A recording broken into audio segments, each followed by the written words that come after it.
Assalomu alaykum. Excel formula ustasi kursimizning 5-darsiga xush kelibsiz. Bugungi darsimizda matnlar bilan ishlashda bizga kerak bo'ladigan formulalarni hayotda qo'llashni ko'rib o'tamiz. Demak, boshladik.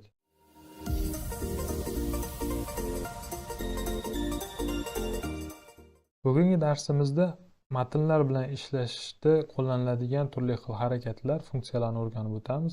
Nega aynan matnlar deganda, matnlar bilan ishlash doimo kerak bo'ladi. Excel degani faqatgina hisob-kitob emas, aksincha ko'pchilik katta bazalarni, ya'ni odamlarga oid bo'lgan ma'lumotlarni tahrirlash, tartiblashda Excel ko'pincha qo'l keladi.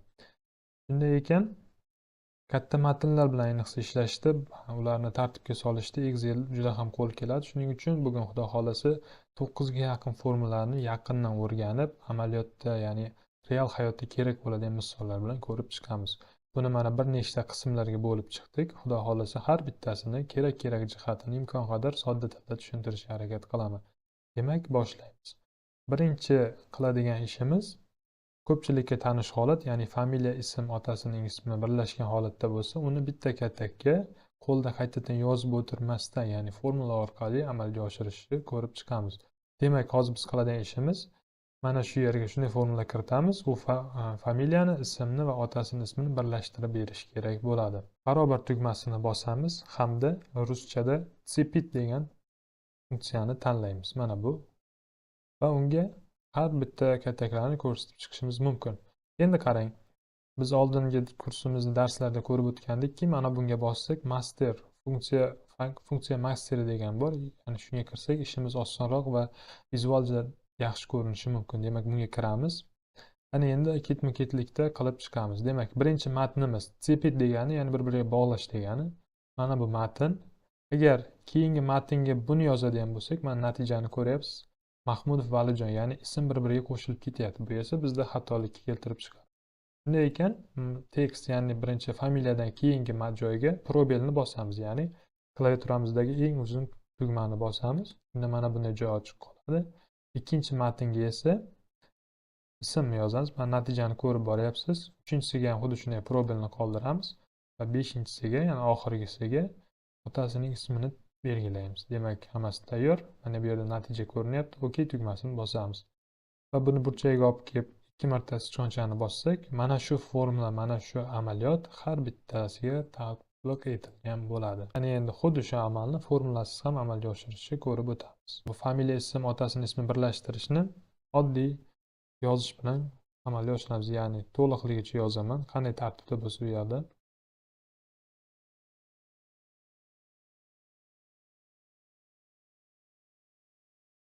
Demak, bu tayyor. Mana shuni burchagiga uchburchak bo'lib plus bo'lgandan keyin 2 marta bosasiz va mana bu chiqqan joydan oxirgisini tanlaysiz.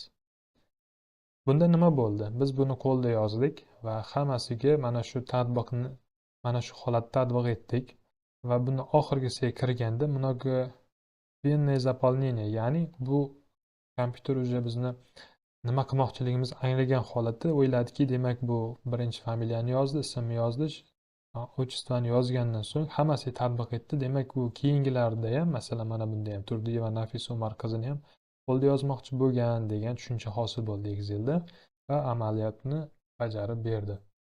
Ana endi keyingilarga o'tamiz. Xudo xolasa, oxirgilarga kelib yana ham qiziqroq, ancha murakkabroq bo'ladi. Shuning uchun videomiz oxirigacha diqqat bilan ko'rishingizni va video tugagandan so'ng yoki video bilan parallel ravishda amaliyotlarni o'zingiz bajarishingizni so'rab qolamiz. Chunki kompyuter dasturlarini albatta amaliyot bilan o'rganish kerak bo'ladi. Tasavvur qiling, sizga mana shunday ma'lumotlar bazasi keldi. Buni har bittasini orasida probellar, ya'ni bo'sh joylar mavjud. Bu qandaydir noqulaylik ham vizual ko'rinishga yaxshi emas. Demak, shuni hozir funksiya orqali orasida keraksiz probellar, ya'ni bo'sh joylarni yo'qotishni o'rganamiz. Buning uchun barobar sj probeli tanlaymiz, katak tanlaymiz, enter tugmasini bosamiz. Xuddi shuni barchasi uchun tatbiq etamiz. Mana ko'rdingiz, ortiqcha joylarini olib tashladi. Bu ishimizni osonlashtirdi. Xuddi shu ishni formulasi bajarishni ko'rib o'tamiz. Buning uchun ham xuddi boyaga qilgan ishimiz, ya'ni birinchi qatordagini to'liqligicha qo'limizda kiritib chiqamiz. Demak, to'lig'icha kiritdim. Formulalarni mana shuni hammasiga tatbiq etaman. Mana bundan oxirgisini tanlayman. Bu ham xuddi shu ish angladiki, ya'ni bu probelsiz kerak ekan. Ism, familiya, otchestvolarni qolganini ham shu tarzda qilib berdi. Ana endi biroz formulalarimiz, ya'ni qiladigan ishlarimiz qiyinlashib boradi. Diqqat e'tiborli bo'lishingizni so'rab qolaman. Keyingi muammoyimiz, buni ko'pchilik ko'rgan bo'lishi mumkin. Mana oddiy misol, familiya kichkina, ismlar juda katta harfda, otchestvo ham kichkina. Bizga ko'pincha 3 xil holatda kerak bo'ladi. Ya'ni birinchisi, barcha matn mana bunday kichkina bo'lishi kerak bo'lsa, buni quyidagicha amalga oshiramiz. Demak, barobar tugmasi bosiladi. Mana bu strochen degan funksiya kerak bo'ladi. Buni tanlaymiz, matnni belgilaymiz va enter tugmasini bosamiz. Xuddi shuni har bittasiga tatbiq etamiz. Ya'ni ko'rdingiz, mana bu kattakdagini hammasini kichkina harflarga o'tkazib berdi. Xuddi shu ishni katta harflarga ham qilishimiz mumkin. Buning uchun barobar tugmasini bosamiz.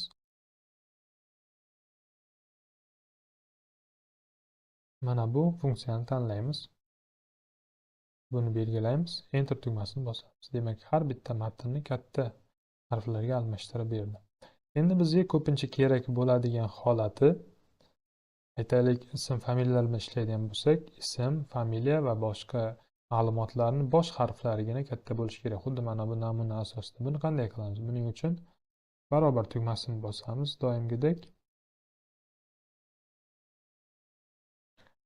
Propisnach funksiyasini tanlaymiz. Kerakli kattakni ko'rsatib, enter tugmasini bosamiz. Ana endi qarang, bu yerda bizda muammo kelib chiqmoqda. Bu qanday muammo?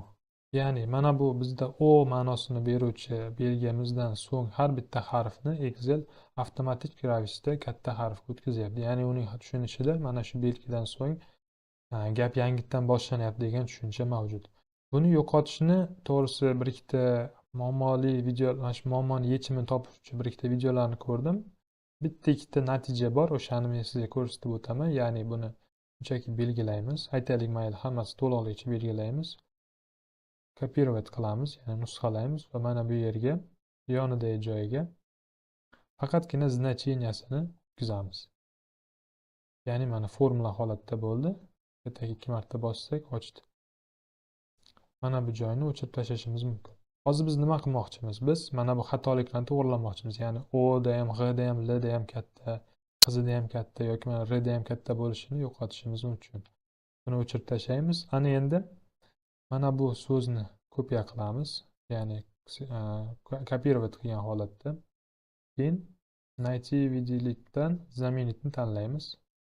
Va o'sha o'g'li so'zini kiritib, aslida qanday bo'lishi kerakligini kiritib o'tamiz. Ya'ni bizda asosan bu so'z kichkina harfda yoziladi. Заменить всeni bosamiz va tayyor. Xuddi shu holatda qizini ham o'tkazishimiz mumkin. Hozir sizga bu oddiy mayda ishdek ko'rinishi mumkin, lekin siz bir necha yuztalab ism, familiyalar bilan ishlashingizda bu albatta заменить funksiyasi foyda beradi. Lekin mana bunday O dan keyingi harflarni katta bo'lib qolishini qo'lda qilish kerak bo'ladi. Hozircha bunga unchalik yechim topolganim yo'q.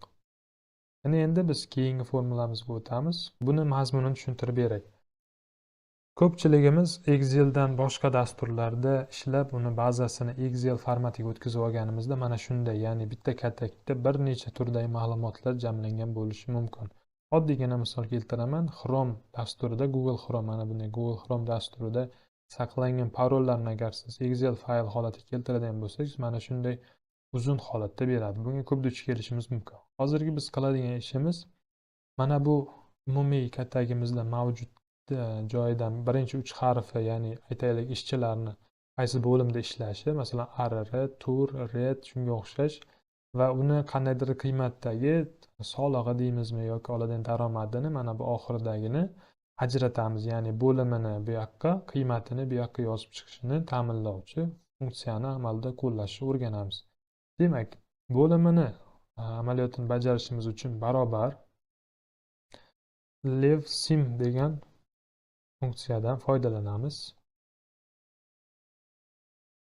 Demak, buni master funksiyaga kiramiz albatta, chunki bu ishimizni osonlashtiradi. Demak, matnni bu yerdan olish kerak. va chap tomondan nechta simvolni bizga ko'rsatib bersin. Chap tomondan 3 ta kerak bizga. Mana 3 ta. Mana bu yerda natijani ko'rishingiz mumkin. Aytaylik, sizda chap tomonda bir nechta funksiya, bir nechta belgilar bo'ladigan bo'lsa, u boshqacha bo'ladi. Yana aytib o'taman, bu yerda masalan bunda 3 ta, bunda 5 ta, bunda 6 ta bo'ladigan bo'lsa, bu funksiya sizga to'liqligicha yordam bermasligi mumkin. Bunday holatlarda mana bu 5-bo'limdagini ko'ramiz, u xudo xolasa yordam beradi. Demak, buni bosamiz va funksiyani hammasiga tatbiq etamiz. Demak, hal. Ana endi xuddi shu holatda o'ng tomondan mana bu 5 ta katak 5 ta belgini ajratib olishini so'raymiz. Buning uchun barobar tugmasini bosamiz. Mana prav sim funksiyasini tanlaymiz, master funksiyaga kiramiz, text joyiga shuni va bunga esa demak bizda bu yerda 5 ta bor. Bizga 5 tasini ajratib berishini so'raymiz va tamomlaymiz. Mana demak natija hol. Natijamiz tayyor. 3 tasini va oxiridagi 5 tani ajratib berdi. O'zimga eng yoqqan va mantiqan chiroyli yechimga ega bo'lgan bir funksiya, ya'ni bir holatni o'rganib chiqamiz. Keling, men sizga qisqacha tushuntiraman. Mana shu darsimiz davomida menimcha sizga ham eng yoqadigan, eng bir mantiqiy odam fikrlashga yoki bir harakatga undaydigan narsa bo'ladi, xudo xolasa. Bu familiya qismini, mana shu familiya qismini avtomatik ravishda aniqlab olishi. Keling, bunday qilamiz. Demak, bizga umumiy ma'lumot berildi va umumiy ma'lumotda boshida familiya, keyin ism berilgan. Bizga aytildiki, faqatgina familiyalarni ajratib chiq deyildi. Xo'p dedik. Demak, buni boya o'rgangan funksiyamizni bajarib boshlaymiz. Ya'ni o'ng tomonidan belgilarni ajratish uchun qo'llagan funksiyamiz lev_sim. Master funksiyaga kiramiz va tekstni qayerdan olish kerak? Mana bu yerdan olish kerak. Nechtasini olish kerak? Demak, bizda chap tomondagi lev_sim oladigan bo'lsak, ya'ni 1, 2, 3, 4, 5, 6, 7, 8. 8 ta belgini ajratib olsa, meni familiyam hosil bo'ladi. Xo'p, demak biz aytaylik, ishni bajarib bo'ldik. Lekin unday emas. Keling ko'ramiz nega. Bu 8 ta belgi to'g'ri, bu ham to'g'ri, bu ham to'g'ri, bu noto'g'ri. Oxirida a yo'q, ya'ni bu yerda funksiyada 8 tadan ko'proq ekan. Va mana bu Abdullayev familiyasida ham 10 ta noshik belgi bo'lgani uchun familiyani to'liqligicha ajratib ola olmadi. Bu agar sizda 100 ta familiya bo'ladigan bo'lsa, har bittasini to'g'rilab chiqishingiz kerak degan tushuncha bo'lishi mumkin. Yo'q, buni mana bu probel qayerda bir amaliyoti bilan hal qilish harakati qilib ko'ramiz. Keling, men bosqichma-bosqich tushuntirib o'taman va muammoni qandayligicha osonlik bilan qanday holatlar yechishini ko'rishimizni tushunib olamiz. Demak, bizga native funksiyasi kerak bo'ladi. Native funksiyasini belgilamizdan so'ng master funksiyaga kiramiz. Demak, biz nimani topishimiz kerak? Birinchi joyda iskomiy text, ya'ni nima izlanyapti? Keling, men algoritmni tushuntirib o'taman sizga. Bizda bunday holat. Familiya, undan keyin probel bor. Demak, familiya bilan ismni ajratuvchi bizda yagona belgi probel. Probelgacha bo'lgan masofani hisoblab beradi mana bu joyimiz. Buning uchun demak biz probelni topib berdimiz, bo'shqa qoldiramiz va qayerdan izlashimiz kerakligini so'rayapti. Demak, mana bu yerdan izlaysan. Начальный pozitsiyani shunchaki qoldirishingiz yoki bir raqamini qoldirishingiz mumkin. Bu ahamiyatga ega emas. OKni bosdik. Demak, qarang. Buni to'liqligicha qilamiz. Bizda shunday holat kelib chiqdi. Demak, Mahmudovdan keyin 9-joyda probel turgan ekan.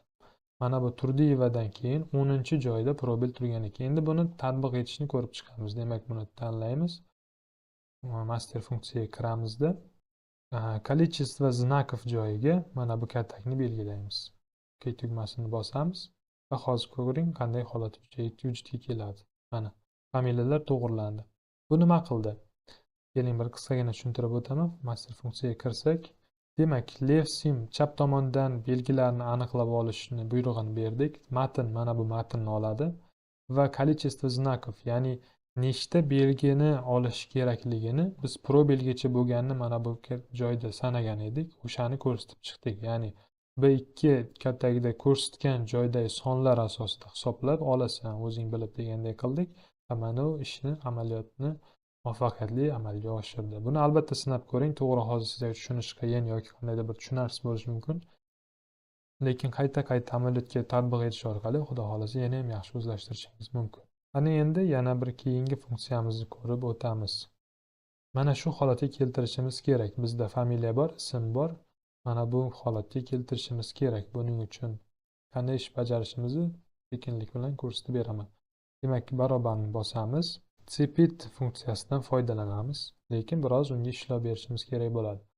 Funksiya masterga kiramiz va u yerdan birinchi joyiga familiyalarni beramiz va familiyadan keyin albatta bir-biriga yopishib qolmasligi uchun probel qoldiramiz va tekst 3-joyiga leave sim buyrug'ini kiritib o'tamiz. Boya ko'rib o'tdik uni nima amaliyotlarni bajarishi mumkinligini. To'liqligicha buni kiritib o'tishingiz kerak, albatta qo'lda, chunki kompyuter buni aniqlay olishi uchun. Undan so'ng esa qavsni ochamiz, B2 ni kiritamiz va qavsni yopamiz. Tushundingizmi? Demak, leave simvolda B2 ni olish kerakligini ko'rsatib berdim. Ya'ni B2 katakda joylashganini olish kerak. Bundan keyingi joyga xohlasangiz nuqtani qoldirishingiz mumkin. Va tayyor funksiyamiz. Hozir biz funksiyani ichida funksiya ishlatdik, ya'ni split bir-biriga birlashtirish kerak edi. Birlashtirgandan so'ng bunda ko'rdik, birlashtiradigan bo'lsa agar ismni to'liqligicha olish kerak, bizga esa ismni faqatgina bosh harfini nuqta qo'ygan holatda olish kerak edi. Shuning uchun birinchi joyiga familiyani berdik, ikkinchi joyga orada bo'shliq bo'lish uchun probel qoldirdik va uchinchi argumentimizga leave simvolni B2 ni olishini aytdik. Ya'ni B2 dan bittagina olishini mana funksiya orqali ko'rsatdik va nuqta qoldirdik. Har bitta ismdan keyin nuqta bo'lishi uchun. O'ylaymanki, buni tushundingiz. Imkon qadar soddaroq tushuntirishga harakat qilgan edim. Va bugungi darsimizni oxirgi formulasini ko'rib o'tamiz. Bizda shunday muammo bor. Aytaylik, mana bunday ma'lumot keldi, ya'ni bo'lim so'zi bor, ikkita nuqtadan keyin joy tashlab, bo'limni nomi bergan, ism, familiya va qo'shimcha ma'lumotlar bor. Mana shundan biz faqatgina bo'lim nomlarini ajratib chiqishimiz kerak. To'g'ri, buni oldingi formulalarimizda ko'rib o'tdik, lekin bu yerda muammoli jihati mana bu bo'lim so'zi mavjud. Agar bunda 100 ta shunaqa ma'lumot berilgan bo'lsa, har bittasidan bo'lim so'zini o'chirib chiqish bu bizning vaqtimizni hamda kursimizni maqsadini buzib tashlaydi. Chunki biz Excel'da mavjud funksiyalarni hayotda to'g'ri keladigan holatda o'rganishimiz kerak edi. Demak, muammomiz shunday.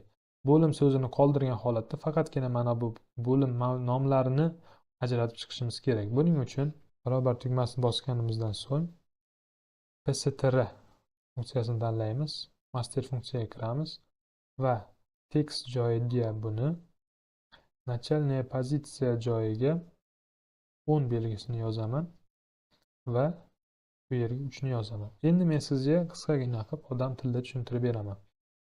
Birinchi holatda aytdik, ma'lumotni mana bu B2 katakdan olasan, 10 ta belgidan keyin ma'lumot olishni boshlaysan va 3 tasini olasan. Nega 10 ta belgisini kiritdik? Mana bo'limi so'zini hisoblaymiz. 1, 2, 3, 4, 5, 6, 7, 8 va 9-inchisi probel bilan 9 ta bo'ladi. Ya'ni 10-dan boshlab 3 ta belgini ajratib chiqadi. Okay, tugmasini bosamiz va to'liqligicha tatbiq etamiz.